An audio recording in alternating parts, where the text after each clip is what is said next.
saat ku berteduh, ku untai doaku.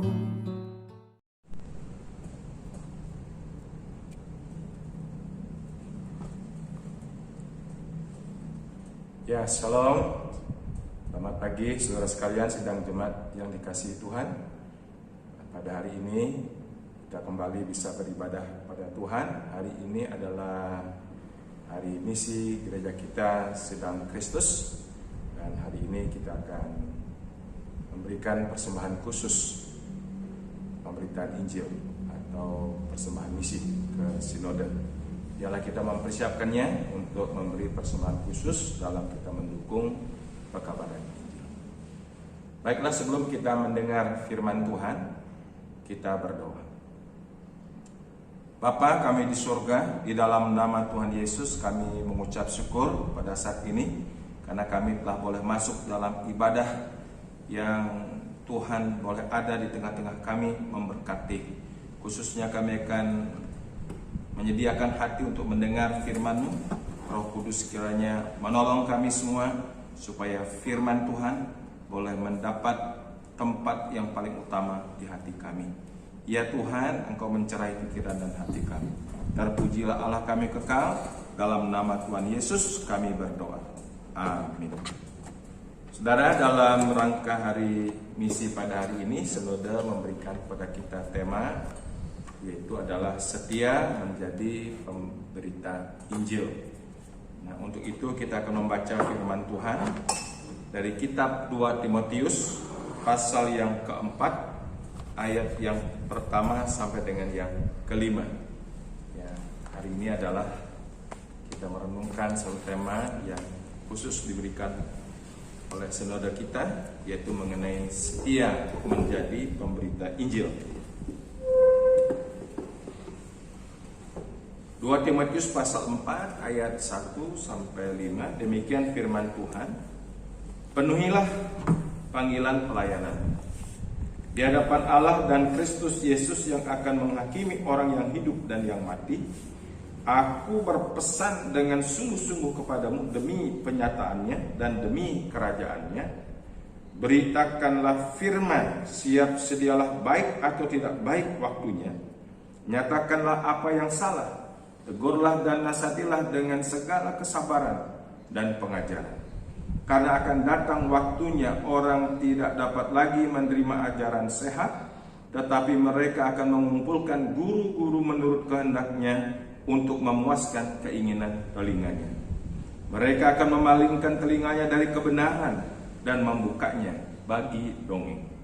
Tetapi kuasailah dirimu dalam segala hal, sabarlah menderita, lakukanlah pekerjaan pemberitaan Injil, dan tunaikanlah tugas pelayananmu.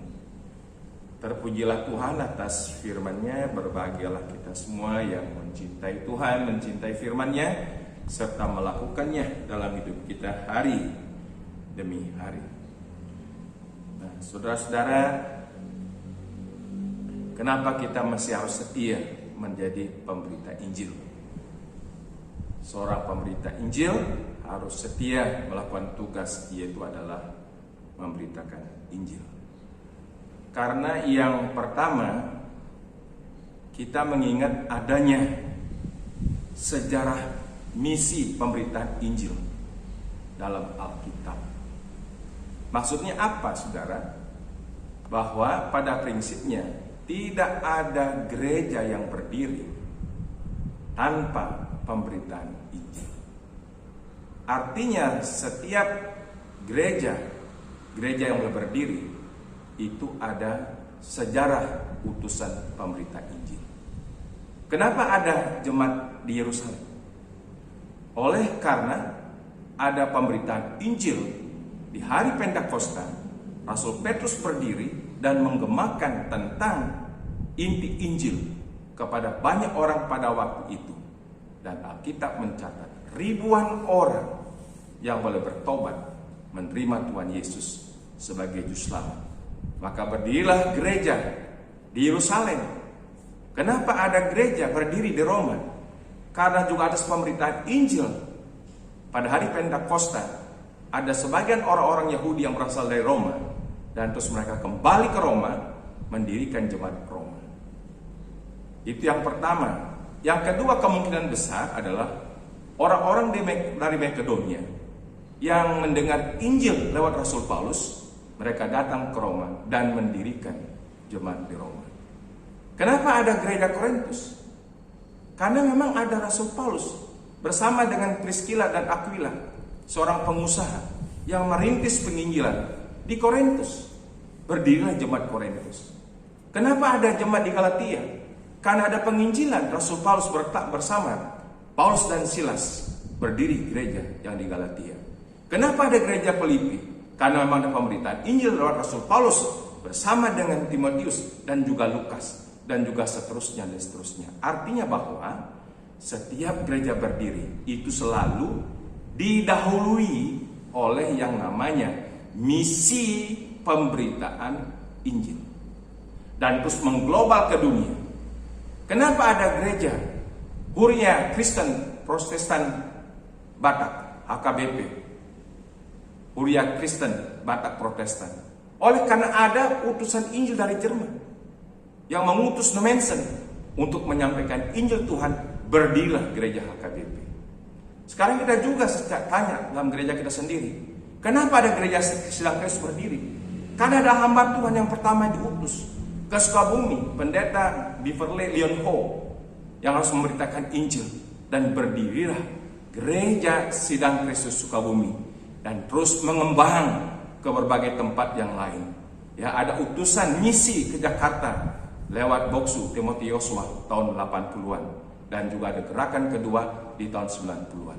Kenapa ada gereja GSK berdiri di Perumpung, berdiri di Curug, berdiri di Bogor?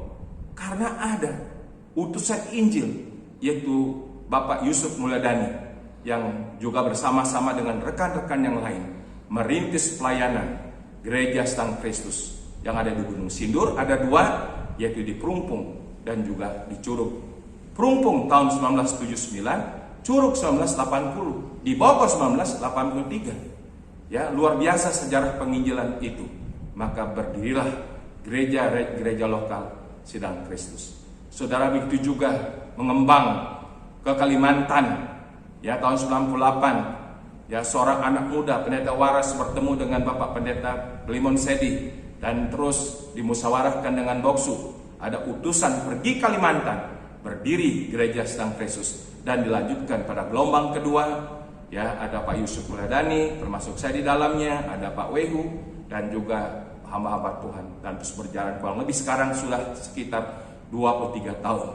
Nah, saudara, kurang lebih kalau kita melihat prinsip sejarah misi Alkitab, tidak ada gereja yang berdiri tanpa misi penginjilan. Ini masih diingat, saudara. Ya, jadi kita tidak boleh lupa sejarah. Kita masih belajar sejarah di Alkitab, dan juga belajar sejarah perkembangan pimpinan Roh Kudus yang terus mengutus hamba-hambanya membawa obor Injil ke berbagai tempat, sehingga berdirilah gereja-gereja lokal. Setiap denominasi gereja apapun ada sebuah sejarah misi pemberitaan Injil, baik itu GKI, GKJ, gereja GBI, gereja Pantekosta, ya, banyak denominasi gereja lain, termasuk gereja Katolik. Itu ada sending pengutusan pemberita Injil. Nah, kita belajar, saudara, dari sejarah ini, khususnya sejarah kita. Kita masih harus terbuka dengan sejarah masa lalu. Kita tidak boleh lupa sejarah pekerjaan Roh Kudus yang menggerakkan orang-orang membawa sebuah obor Injil, yang gebrakan-gebrakan pemberitaan Injil, sehingga gereja-gereja Tuhan berdiri. Ya, kita boleh terbuka, kita mau belajar, ya, dari sebuah sejarah perjuangan, pejuang-pejuang Injil atau prajurit-prajurit Injil, sehingga pada akhirnya kita menemukan satu nilai-nilai yang positif dari sejarah pemberitaan Injil untuk kita aplikasikan dengan sebuah semangat kekinian sekarang kita ini, supaya api Injil jangan pernah redup, supaya api pemberitaan Injil jangan pernah pudar, supaya justru karena kita belajar sejarah, bagaimana perjuangan para penginjil di masa lalu, di Sukabumi, ke Bandung, ke Jakarta, ke Gunung Sindur, ke Bogor, dan juga ke tempat-tempat lain, sehingga mendorong kita bersemangat mengambil api estafet obor Injil itu untuk kita tetap bersemangat hari ini, bahkan menjadi sebuah dorongan, motivasi ke depan, menjadi gereja Tuhan yang setia menjadi pemberita Injil. Ya, itu penting sekali. Ya, kita sungguh bersyukur telah berada di dalam Injil, dalam keselamatan Tuhan. Kita tidak boleh menyia-nyiakan waktu. Sekaranglah waktunya dan juga seterus waktunya. Jangan pernah redup dalam semangat untuk memberitakan Injil. Ya, ini adalah sebuah tugas gereja yang penting. Kalau gereja berdiri karena pemberitaan Injil, sekarang gereja sudah berdiri, diberkati oleh Tuhan, mari kita maksimalkan doa kita, semangat juang kita, persembahan pengorbanan kita untuk memberitakan Injil. Karena itu saya mengajak pada semua jemaat pada hari ini, jangan memberikan persembahan biasa-biasa untuk persembahan misi pada hari ini.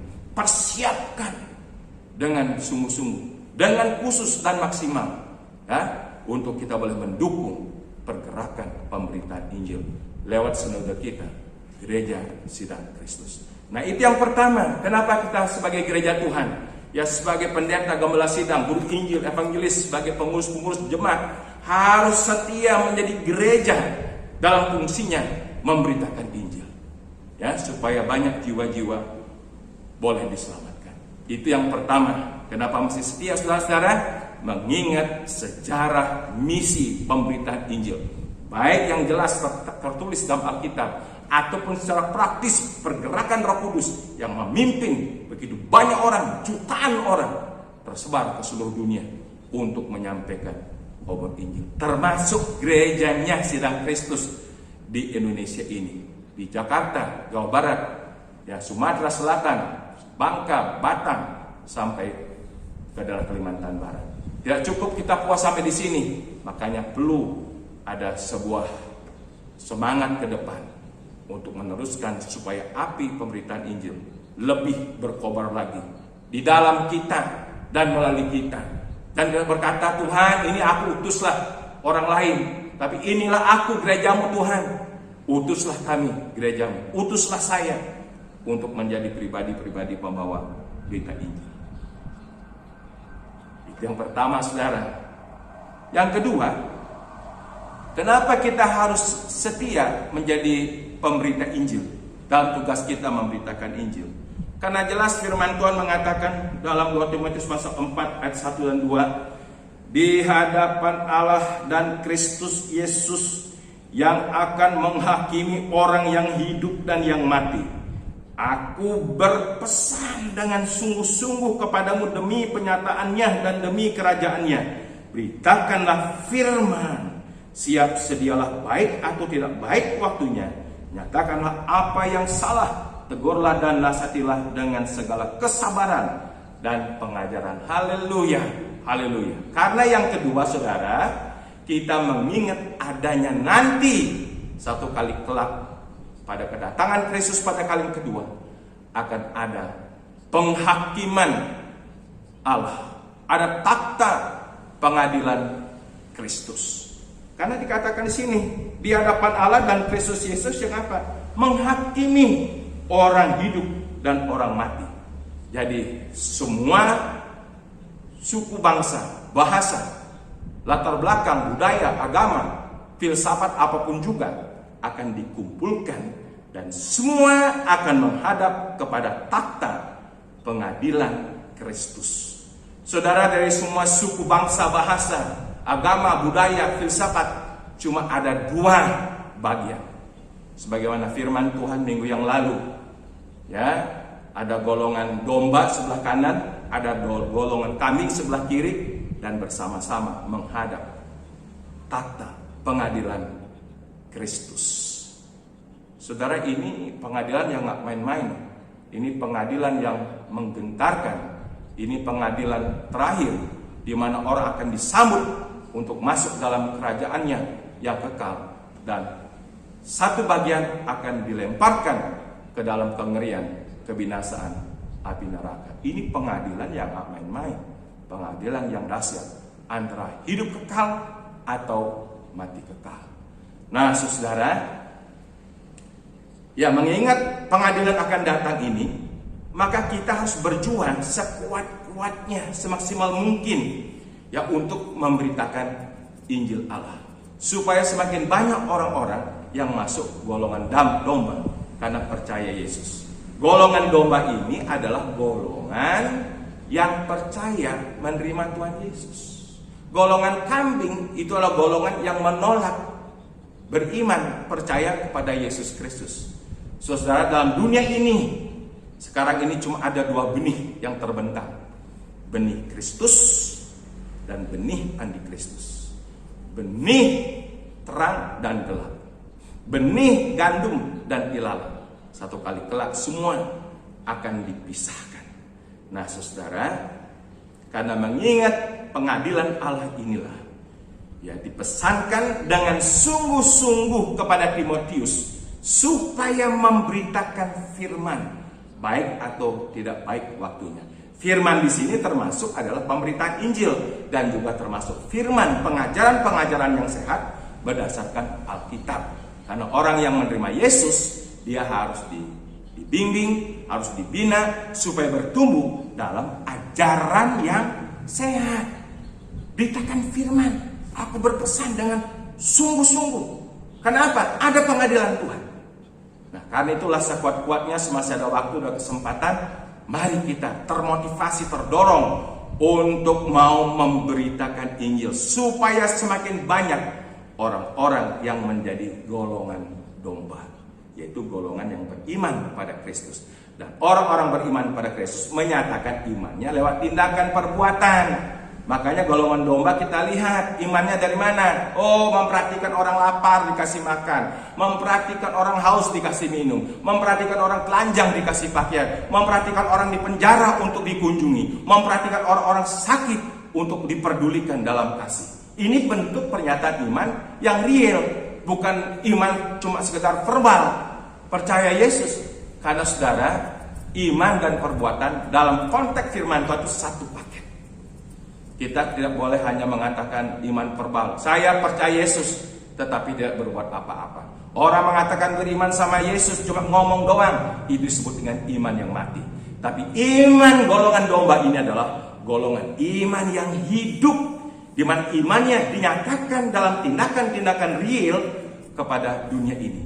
Sehingga pada akhirnya tindakan-tindakan mereka berdampak di bumi, membawa jiwa-jiwa, berdampak kekal di surga. Makanya golongan domba ini disambut. Turutlah dalam kebahagiaan Tuhanmu, terimalah kerajaan yang telah disediakan sejak dunia dijadikan. Wah, satu pernyataan Tuhan yang indah ini yang kita tunggu-tunggu saudara. Saudara saya sebagai golongan domba ya nanti disambut. Hai hambaku yang setia, masuklah turut dalam kebahagiaan Tuhan. Mari terimalah kerajaan yang kekal yang telah disediakan sejak dunia dijadikan. Saya menunggu kata-kata ini. Saudara jangan cuma menunggu bengong, tapi nunggu berkarya, nunggu berdoa, nunggu kita beribadah setia, nunggu kita rajin melayani, sambil menunggu kita terus memberitakan Injil, supaya kita sebagai golongan domba nanti akan disambut oleh Tuhan pada waktu semua manusia diadili dalam takhta pengadilan Kristus. Pastikan bahwa saudara dan saya bukan golongan kambing, kita golongan domba. Dalam pengadilan Kristus tidak ada kambing yang bisa nyusup, yang menyusup bisa jadi golongan domba, tidak ada. Saudara-saudara, biarlah kita betul-betul mengerti firman Tuhan ini. Karena Paulus menasihatkan di hadapan Allah dan Kristus Yesus yang akan menghakimi orang yang hidup dan mati. Aku berpesan sungguh-sungguh untuk apa? Beritakan firman, termasuk Injil di sana, baik atau tidak baiknya. Ini yang harus kita bangkitkan. Semangat gelora, ober Injil itu harus kita gelorakan dalam jemaat. Banyak berdoa untuk penginjilan. Saudara-saudara, kalau sampai dalam pelayanan dalam 1 tahun tidak ada yang dibaptis, hati saya sedih. Tapi saya sungguh bersyukur bersama dengan semua yang lain, para diaken, jemaat berdoa, sehingga ada terus adalah kelas-kelas katekisasi, dibaptis tiap tahunnya sekian kali, ada jiwa-jiwa. Karena apa? Saya bersorak-sorai. Karena saya ikut firman Tuhan. Kalau ada satu jiwa yang dituai, sorak-sorai di surga. Makanya itu saya pegang. Makanya ujung tombak gereja harus memberitakan Injil. Tanpa pemberitaan Injil tidak ada penambahan jiwa. Mari bersama-sama renungkan yang kedua. Kenapa kita masih harus setia sebagai gereja Tuhan menjadi pemberita Injil? Karena kita mengingat adanya penghakiman terakhir tahta Kristus. Dialah dalam waktu yang ada ini, zaman anugerah, kita bergerak banyak saudara-saudara kita yang dari kambing menjadi domba. Mungkin itu ada saudara dekat kita, keluarga kita, om kita, paman kita, cihu kita, encek kita, cici kita, atau siapa. Mari kita lihat, kita harus ada beban kasih memberitakan Injil. Saudara-saudara, itu yang kedua. Kenapa kita setia sebagai gereja Tuhan untuk menjadi pemberita Injil? Yang ketiga, saudara, mengingat adanya ajaran-ajaran sesat yang menyebar. Di mana gandum ditabur, di situ ilalang iblis juga tabur. Di mana Tuhan menyatakan terang Injil, iblis menaburkan satu kekacauan, kegelapan. Ya, di mana Injil diberitakan tentang Yesus Kristus, ada roh antikristus yang disebarkan, yang diinjeksi, yang disuntikkan. Nah, kita masih mengingat ini satu treatment ya dari pekerjaan iblis. Karena gereja harus bertekun dalam doa, bertekun dalam membaca kitab suci, bertekun dalam ibadah-ibadah yang sama Tuhan, bertekun untuk menekuni apa? Ajaran sehat. Nah, karena firman Tuhan mengatakan jelas, dikatakan demikian ayat 3, karena akan datang waktunya orang tidak dapat lagi menerima ajaran sehat, tetapi mereka akan mengumpulkan guru-guru menurut kehendaknya untuk memuaskan keinginan telinganya. Mereka akan memalingkan telinganya dari kebenaran dan membukanya bagi dongeng. Kapan ini, saudara? Sudah sejak dahulu dan juga sampai hari ini. Bahkan hari ini semakin kencang ajaran-ajaran sesat. Nah, mengingat akan hal ini, saudara, kita sebagai gereja Tuhan, mari kobarkan semangat Injil yang murni dengan ajaran firman Tuhan yang murni di zaman sekarang ini. Ya, karena akan datang waktunya. Ya, sekarang ini orang sudah mulai meredup, generasi merasa datang ke gereja mendengar firman Tuhan khotbah, itu lagi nama Yesus terus, Bapa, Roh Kudus, nggak ada tema yang lain apa? Tiap minggu kok Yesus melulu. Kita kan udah kerja capek hari Senin sampai Sabtu. Hari Minggu kita ke gereja mestinya dihibur dong, ya, supaya kita seger gitu. Makanya ada banyak juga pengkhotbah mengerti hal ini, sehingga dia menyiapkan firman Tuhan cuma dibaca, tetapi urian khotbahnya kemana-mana keliling cari materi-materi yang menggelitik telinga, yang bikin orang ketawa cepakat cepiki. Nah, ini kan yang ngetrend. Bahkan ada hamba Tuhan berdiri, tidak baca Alkitab, langsung bercerita sana sini. Yang penting jemaat itu seneng, dan tidak pernah menyebut nama Yesus, baik dalam narasi firman maupun di dalam khotbahnya. Dia cuma berkeliling, cuma sekedar untuk memuaskan keinginan jemaat, keinginan telinganya. Datang ger, tar pulang, tak membawa apa-apa. Makanya banyak jemaat Tuhan yang tidak lagi bersemangat dalam api penginjilan, di dalam ajaran yang sehat. Nah, saudara, khotbah yang alkitabiah, saya membaca sebuah buku seorang hamba Tuhan yang bertekun dalam pelayanannya.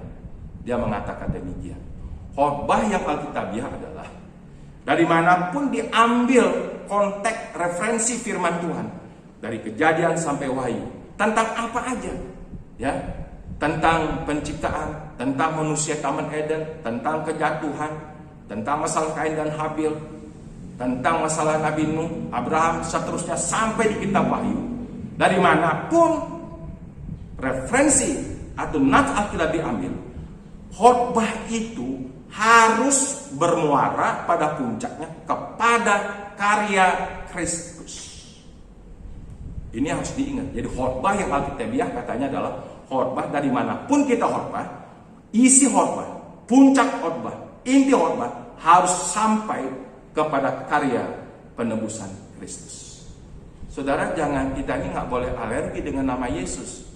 Jangan pernah bosan dengan nama Yesus. Bukan Alkitab mengatakan Yesus adalah nama di atas segala nama, nama yang indah. Dalam namanya ada pengampunan dosa, dalam namanya ada penebusan, dalam namanya ada keselamatan, dalam namanya hidup yang kekal. Di bawah kolong langit ini tidak ada nama lain manusia diselamatkan selain dalam nama Yesus. Maka saya mengajak pada saat ini, karena juga sekarang berkembang ada banyak ajaran-ajaran sehat, tidak sehat, yang palsu, baik lewat YouTube, semua segala macam.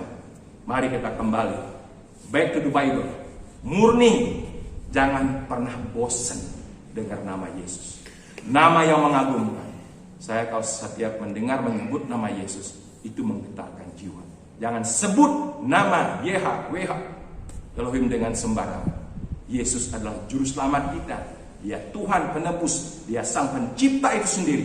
Nama di atas segala nama, ajaib dan luar biasa. Biarlah nama Yesus dengan pengajarannya, itu yang kita cari. Jangan cari yang cuma buat telinga berkedip-kedip, mulut kita tersenyum simpul, cekakak cekiki, dan kita tidak mengerti inti daripada isi Alkitab itu. Hari ini dengan 3 hal, kenapa kita sebagai gereja Tuhan setia memberitakan Injil. Pertama, karena mengingat adanya sejarah misi pemberitaan Injil dalam Alkitab, dan juga berkembang sampai hari, termasuk kita gerejanya sedang Kristus. Karena itu saudara jangan lupa sejarah, catat sejarah, supaya generasi kita tahu bagaimana berdirinya gereja di Kelapa Gading, bagaimana berdiri gereja di tempat-tempat lain. Perlu kita boleh menulis sejarah daripada perkembangan pemberitaan Injil, sehingga gereja-gereja GSK, gereja lokal bisa berdiri. Itu semua ada sejarahnya. Nah, biarlah saya mengajak juga semua hamba-hamba Tuhan, dalam masa kita akan merasakan sedang raya dan maju ke depan, kita harus mengingat sejarah perjuangan pemberitaan Injil. Yang kedua, karena kita mengingat nanti ada pengadilan fakta terakhir, pengadilan Kristus. Orang akan dipisahkan, domba dan kambing. Semasa ada waktu, kita boleh memberitakan Injil. Sudah banyak orang, saudara kita semua bahkan masuk golongan domba yang menerima anugerah keselamatan. Ya. Dan yang ketiga, mengingat berkembangnya ajaran-ajaran sesat, kita perlu bertekun dalam ajaran yang sehat untuk tetap memberitakan Injil. Terpujilah Tuhan, selamat hari misi, dan mari kita semua satukan hati, kita bergandengan tangan, kita sambut untuk pergerakan pemberitaan Injil lewat sedang raya, supaya ke depan ada sebuah gebrakan obor pemberitaan Injil secara definitif, secara khusus untuk ke depan. Ya, Tuhan Yesus memberkati kita. Mari kita berdoa. Bapa di surga, terima kasih firman-Mu pada hari ini. Biarlah kiranya kami semua gereja Musang Kristus mengingat sebuah sejarah perkembangan misi. Dimanapun kami bergereja sebagai gereja lokal, baik di Sukabumi, di Bandung, di tempat yang lain, khusus di Kelapa Gading ini, supaya kami jangan pernah melupakan pejuang-pejuang pengembang misi pemberitaan Injil, supaya kami boleh semakin bersemangat sebagai generasi sekarang, generasi penerus, untuk lebih melihat peluang-peluang pemberitaan Injil di masa akan datang. Biarlah gereja Musang Kristus menjadi gereja yang setia untuk memberitakan Injil. Dalam nama Yesus kami berdoa. Amin. Mari kita berdoa. Bapa di surga, dalam nama Tuhan Yesus kami sungguh bersyukur. Kami telah bersemangat beribadah pada hari ini. Biarlah ibadah yang kami ikuti telah memberkati kami, khususnya lawatan firman Tuhan. Kami boleh diingatkan, bukan sekedar diingatkan, tetapi kami dimotivasi sebagai gereja-Mu untuk melihat ladang Tuhan yang menguning, khususnya di Jakarta, supaya kiranya kami sebagai gereja-Mu Jakarta boleh bersemangat memberitakan Injil. Terima kasih Tuhan untuk pengurus yang baru yang sudah terpilih, yang nanti akan dilantik pada tanggal 3 pada minggu ketiga bulan Oktober. Kami serahkan Tuhan semua majelis yang baru ini untuk siap melayani Tuhan, boleh memimpin dan juga membawa jemaat untuk bersemangat dalam pemberitaan Injil. Demikian juga pada hari ini kami akan memberikan persembahan, bahkan ada persembahan khusus untuk misi penginjilan ke Sinode. Biarlah semua jemaat dengan senang hati, dengan tulus ikhlas memberikan maksimal, memberikan yang luar biasa untuk mendukung pemberitaan Injil. Berkati semua persembahan yang kami bawa kepada Tuhan. Demikian kami juga berdoa tetap ya Tuhan untuk negara kami Indonesia. Kami sungguh bersyukur bahwa Indonesia memiliki satu prestasi untuk menangani bencana COVID Corona ini. Biarlah untuk selanjutnya kami dengan demikian bersyukur dan kami lebih berdisiplin, lebih tertib untuk mengikuti seluruh anjuran pemerintah, supaya kiranya Indonesia boleh menangani hal ini dengan baik bersama-sama dengan pemerintah untuk membawa sebuah dampak yang positif dan baik. Indonesia ini akan lebih diberkati oleh Tuhan. Berkati selalu Presiden kami Pak Jokowi, memberikan kuat dan sehat. Berkati beliau, berikan hikmat untuk memimpin negara ini sebagai kepala negara dan kepala pemerintahan. Semuanya boleh Tuhan tuntun sertai, dan juga seluruh pemimpin-pemimpin yang ada yang duduk dalam posisi-posisi yang strategis di pemerintahan. Tuhan berkati. Berkati Indonesia ya Tuhan, supaya Indonesia boleh betul-betul merasakan anugerah yang luar biasa. Terima kasih. Kami juga berdoa untuk Gereja Muslim Kristus, khususnya kami mempersiapkan sidang raya pada bulan Oktober. Tuhan juga berkati seluruh persiapannya, dan kami ikuti dengan baik, dan kiranya sidang raya saudara ini akan membawa sebuah paradigma baru untuk bagaimana kami ke depan melangkah lebih maju lagi di dalam gereja untuk bertumbuh dan berkembang di bumi Indonesia ini. Berkati setiap gereja lokal dimanapun ada. Terpujilah Allah kami kekal. Inilah doa, sepat dan persembah yang boleh kami bawa dalam nama Tuhan Yesus yang mengajar doa demikian. Bapa kami di surga, dikuduskanlah namamu, datanglah kerajaan, jadilah kehendak-Mu di bumi seperti di surga. Berilah pada hari ini makanan kami secukupnya, dan ampunilah kesalahan kami, seperti kami sudah mengampuni orang lain yang bersalah pada kami. Janganlah membawa kami ke dalam pencobaan, melainkan lepaskanlah kami dari segala yang jahat, karena Engkau punya kerajaan dan kuasa dan kemuliaan sampai selama-lamanya. Terimalah berkat daripada Tuhan. Kiranya damai sejahtera dari Allah Bapa yang limpah sempurna, kasih karunia penebusan dalam Kristus Yesus Anak yang tunggal, serta janji penyertaan oleh Roh Kudus menyertai saudara sekalian sekarang ini sampai selama-lamanya. Amin.